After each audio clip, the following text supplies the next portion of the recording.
नमस्कार दोस्तों, आप सभी का top 10 daily current affairs series में एक बार फिर से स्वागत है। आज 12 दिसंबर है और आज भी हम रोज की तरह ही 10 सबसे महत्वपूर्ण प्रश्नों पर चर्चा करेंगे जिनका संबंध रोज के समसामयिक विषयों से होता है। इस वीडियो की पीडीएफ फाइल के लिए आप हमें टेलीग्राम पर फॉलो कर सकते हैं। इस वीडियो को अंत तक देखें, एक्सप्लेनेशन को पूरा सुनें और ज़्यादा से ज़्यादा अपने दोस्तों में शेयर भी करें। जिन लोगों ने अभी तक हमारे यूट्यूब चैनल को सब्सक्राइब नहीं किया है, सब्सक्राइब जरूर करें और बेल आइकन को प्रेस करना ना भूलें। चलते हैं कल के वीडियो के अंत में पूछे गए प्रश्न पर। तो कल के वीडियो के अंत में पूछा गया प्रश्न कुछ इस प्रकार था कि किस शहर में देश के पहले जल मेट्रो को शुरू किया जाएगा। ऑप्शंस थे पुणे, कोची, चेन्नई, विशाखापट्टनम। तो इसका आंसर होगा कोची। केरल, कोची शिपयार्ड, कोची बंदरगाह पर देश के पहले जल मेट्रो को शुरू किया जाएगा। तो चलते हैं अगले प्रश्न पर, जो कि आज का हमारा वीडियो का पहला प्रश्न है। तो ये कुछ इस प्रकार है कि हाल ही में भारत और किस देश के मध्य 11 दिसंबर 2020 को पहली आभासी शिखर सम्मेलन को आयोजित किया गया। ऑप्शन है किर्गिस्तान, उज्बेकिस्तान, तजाकिस्तान या इनमें से कोई नहीं। तो इसका आंसर होगा उज्बेकिस्तान। भारत और उज्बेकिस्तान ने 11 दिसंबर 2020 को पहला आभासी शिखर सम्मेलन आयोजित किया और ये दोनों देश 2011 से ही रणनीतिक साझेदार हैं और ये दोनों देश द्विपक्षीय निवेश संधि और इसके साथ साथ अधिमान्य व्यापार समझौता यानी कि प्रेफरेंशियल ट्रेड एग्रीमेंट पर बातचीत कर रहे हैं। प्रेफरेंशियल ट्रेड एग्रीमेंट में कुछ वस्तुओं पर शुल्क रहित व्यापार किया जाता है। एक देश से दूसरे देश में शुल्क रहित बिना किसी टैरिफ के व्यापार किया जाता है। उज्बेकिस्तान मध्य एशिया का एक देश है जिसकी राजधानी ताशकंद है और मुद्रा क्या है, सोम है। ये देशों से बंधा हुआ है, इसकी सीमाएं जो हैं चारों तरफ से घिरी हुई हैं। कौन कौन से देशों से? Kazakhstan, Kyrgyzstan, Tajikistan, Afghanistan, Turkmenistan, इनके साथ ये सीमा साझा करता है। अगर मानचित्र पर इसकी स्थिति देखें तो यह उज्बेकिस्तान है और इसके चारों तरफ कजाकिस्तान, तुर्कमेनिस्तान, तजाकिस्तान और किर्गिस्तान के साथ इसकी सीमा लगती है, यानी कि यह स्थलरुद्ध देश है मध्य एशिया का।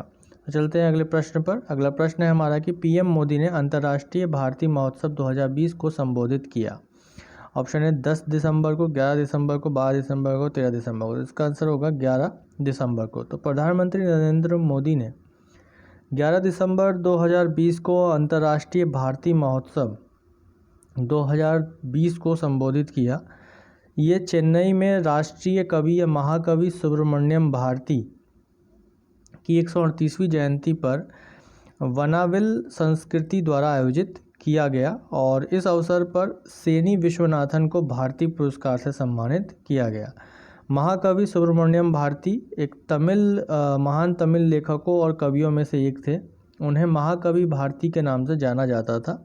उन्होंने महिला सशक्तिकरण, जाति व्यवस्था, अस्पृश्यता, बाल विवाह आदि जैसे विभिन्न मुद्दों पर कई लेख और कविताएं भी लिखी। इसके साथ ही भारतीय स्वतंत्रता संग्राम से संबंधित कई लेख उन्होंने और कविताएं भी लिखे हैं।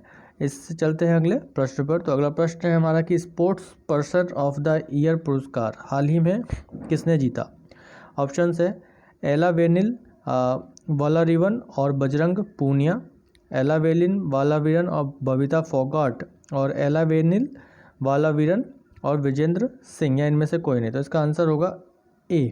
इसका आंसर होगा बजरंग पूनिया और एला वेनिल वालारिवन ने इस पुरस्कार को जीता है, sports person of the year के पुरस्कार को। तो भारतीय एथलीट्स हैं दोनों, बजरंग पूनिया जो कि एक कुश्ती के खिलाड़ी हैं और एला वेनिल वालारिवन एक निशानेबाज हैं और इन्होंने वर्चुअली आयोजित 10वीं ग्लोबल स्पोर्ट्स समिट के दौरान फिक्की इंडिया स्पोर्ट्स अवार्ड 2020 के शीर्ष पुरस्कार sports person of the year से इनको सम्मानित किया गया है। इसके साथ ही खेल को बढ़ावा देने के लिए सर्वश्रेष्ठ राज्य का पुरस्कार मध्य प्रदेश को दिया गया। यह खेल पुरस्कार उद्योग निकाय, भारतीय वाणिज्य और उद्योग महासंघ यानी फिक्की के द्वारा खिलाड़ियों को दिया जाता है।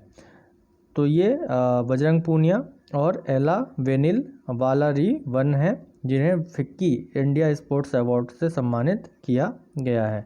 तो चलते हैं अगले प्रश्न पर। अगला प्रश्न है हमारा कि किस गणितज्ञ ने वर्ष 2020 का युवा गणितज्ञ रामानुजन पुरस्कार जीता है। ऑप्शन से K Venkataraman, option B Carolina Araujo, option C Michael George या इनमें से कोई नहीं। तो इसका आंसर होगा कैरोलिना अरूजो। वर्ष 2020 का युवा गणितज्ञ रामानुजन पुरस्कार ब्राज़ील की रियो डी जेनेरियो के institute for pure and applied mathematics की गणितज्ञ डॉक्टर कैरोलिना अरूजो को प्रदान किया गया है। उन्होंने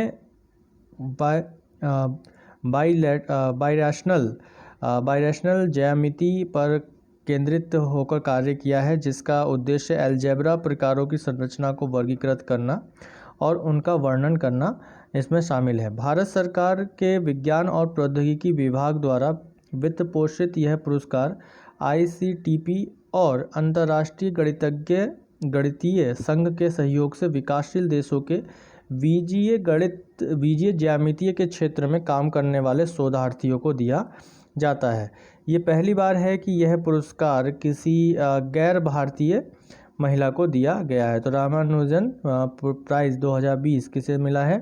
कैरोलिना अरूजो को यह पुरस्कार दिया गया है। चलते हैं अगले प्रश्न पर। अगला प्रश्न है हमारा कि लद्दाख साहित्य उत्सव 2020 के दूसरे संस्करण का उद्घाटन किसने किया? ऑप्शन नरेंद्र मोदी, RK माथुर, अमित शाह या राजनाथ सिंह। तो इसका आंसर होगा RK माथुर। केंद्र शासित प्रदेश लद्दाख के उपराज्यपाल RK माथुर ने लेह के लद्दाख साहित्य उत्सव 2020 का उद्घाटन किया है। और लद्दाख भारत का केंद्र शासित प्रदेश है जो उत्तर में काराकोरम पर्वत और दक्षिण में हिमालय पर्वत के बीच में स्थित है।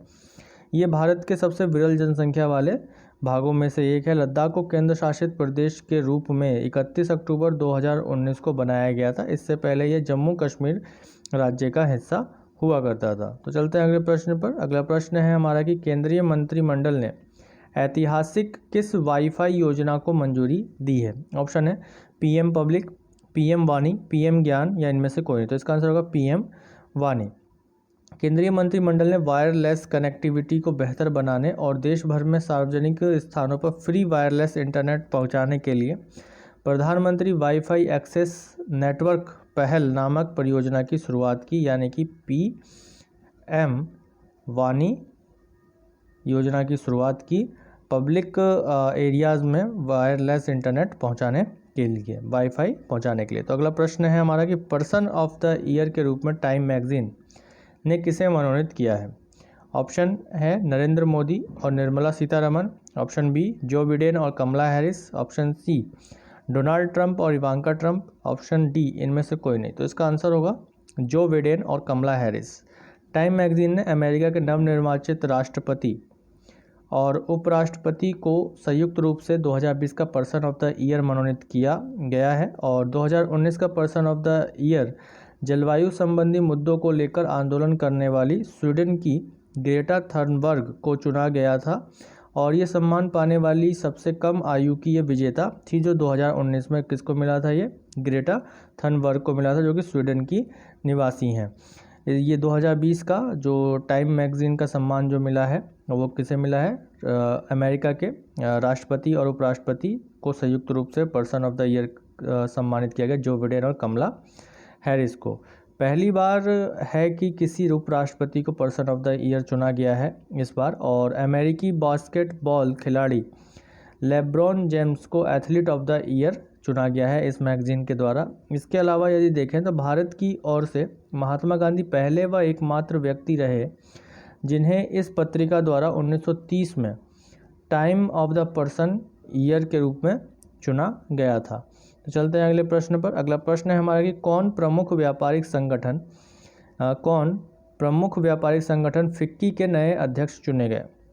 ऑप्शन है संदीप सोमानी, उदय शंकर, डॉक्टर संगीता रेड्डी, उदय कोटक। तो इसका आंसर होगा उदय शंकर। तो उदय शंकर देश के प्रमुख व्यापारिक संगठन यानी FICCI federation of India chambers of commerce and industry के नए अध्यक्ष चुने गए। ये डॉक्टर संदीप रेड्डी का स्थान लेंगे। और फिक्की भारत में व्यापारिक संगठनों का एक संघ है जिसकी स्थापना 1927 में महात्मा गांधी की सलाह पर घनश्याम दास बिरला और पुरुषोत्तम ठाकुर दास द्वारा किया गया था। इसका मुख्यालय कहाँ है? इसका मुख्यालय नई दिल्ली में स्थित है, फिक्की का मुख्यालय। चलते हैं अगले प्रश्न पर। तो अगला प्रश्न है हमारा कि 9 जनवरी 2021 को 16वें प्रवासी भारतीय दिवस सम्मेलन का आयोजन नई दिल्ली में होगा। इसकी थीम क्या है? तो ऑप्शन है भारतीय संस्कृति के संवर्धन में प्रवासी भारतीयों की भूमिका, ऑप्शन बी आत्मनिर्भर भारत में योगदान, ऑप्शन सी आत्मनिर्भर भारत में प्रवासियों की भूमिका, या इनमें से कोई नहीं। तो इसका आंसर होगा आत्मनिर्भर भारत में योगदान। तो इसका मुख्य थीम क्या है? आत्मनिर्भर भारत में योगदान। और डॉक्टर लक्ष्मीमल सिंघवी की अध्यक्षता में सितंबर 2000 में एक गठित की गई एक समिति थी जिसने 9 जनवरी यानी कि 9 जनवरी के दिन महात्मा गांधी वर्ष 1915 में दक्षिण अफ्रीका प्रवास से भारत लौटे थे और इस उपलक्ष्य में ही 9 जनवरी को प्रवासी भारतीय दिवस के रूप में आयोजित किया जाता है और 2003 से प्रवासी भारतीय दिवस का आयोजन किया जा रहा है। तो चलते हैं अगले प्रश्न पर। अगला प्रश्न है हमारा कि अंतर्राष्ट्रीय पर्वत दिवस मनाया जाता है 10 दिसंबर, 11 दिसंबर, 12 दिसंबर, 13 दिसंबर। तो इसका आंसर होगा 11 दिसंबर। पहाड़ों पर जीवन के महत्व को उजागर करने के लिए 2003 से हर साल 11 दिसंबर को अंतर्राष्ट्रीय पर्वत दिवस मनाया जाता है। संयुक्त राष्ट्र ने वर्ष 2002 को संयुक्त राष्ट्र अंतर्राष्ट्रीय पर्वतीय वर्ष घोषित किया था और इसके साथ ही इस बार संयुक्त राष्ट्र ने पारिस्थितिकी तंत्र को इकोलॉजिकल सिस्टम को रेगुलर बढ़ावा देने के लिए पर्वतीय क्षेत्रों पर 2021 से 2030 तक संयुक्त राष्ट्र दशक के रूप में घोषित किया है। पूरे 2021 से 2030 का दशक जो है उस किसके लिए? अंतर्राष्ट्रीय पर्वत के लिए, पर्यावरण पारिस्थितिकी तंत्र को बढ़ावा देने के लिए। तो इस बार इसकी थीम क्या है? पर्वतीय जैव विविधता इसकी थीम है।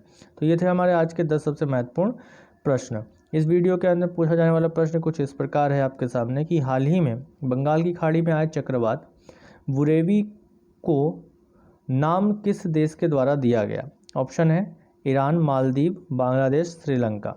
तो इस प्रश्न का उत्तर आप सभी लोग कमेंट बॉक्स में जरूर दीजिएगा। ये प्रश्न आपसे जो पूछा जाता है वीडियो के अंत में, ये पिछले वीडियोस में आपको समझाए गए एक्सप्लेनेशंस में से होते हैं और कुछ को प्रश्न भी पिछले वीडियो में आए हुए प्रश्नों से ही होते हैं। तो वीडियो को पूरा देखें और चीज़ों को समझने का प्रयास भी करें। तो बुरेवी जो नाम दिया गया है वो किस देश के द्वारा दिया गया है? इस प्रश्न का उत्तर आप लोग कमेंट बॉक्स में जरूर दीजिएगा। ये वीडियो आप लोगों को अच्छी लगे तो ज़्यादा से ज़्यादा शेयर कीजिए अपने दोस्तों में, और जिन लोगों ने अभी तक हमारे चैनल को सब्सक्राइब नहीं किया है वो सब्सक्राइब जरूर करें और इस वीडियो की PDF फाइल के लिए टेलीग्राम पर हमें फॉलो करना ना भूलें। धन्यवाद।